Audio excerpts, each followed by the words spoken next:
In today's video, I'm going to teach you how to connect a domain in Google Sites.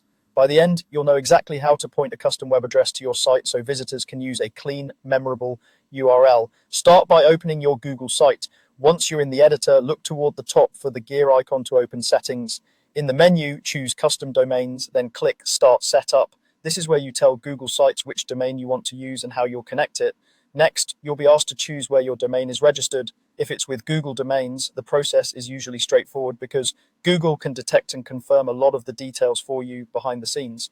If your domain is with a third-party provider, that's fine too. You'll just need to verify that you own the domain before Google Sites can connect it.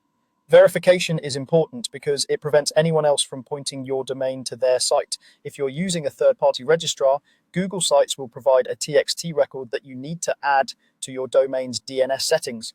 Keep the Google Sites tab open, then log into your domain provider in another tab.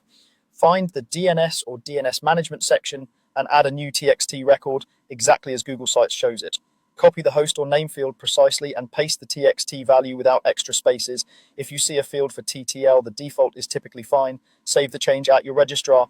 DNS changes can take some time to propagate. In many cases, verification completes within a few minutes, but it can take longer depending on your provider. Head back to the Google Sites setup screen and continue the verification process. If it doesn't verify right away, wait a bit and try again. Common issues include typos, placing the record in the wrong DNS zone, or forgetting to save the new record. Once Google confirms ownership, the connection can proceed.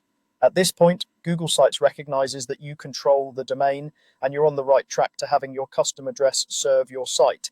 If you run into trouble, double check that there aren't duplicate TXT records and make sure you're editing DNS for the correct domain. After verification, give the connection a little time to settle and then try visiting your domain. If it doesn't appear immediately, wait and test again or try a different browser or a private window to avoid cached results. That's it. Your Google site is now ready to connect with your domain.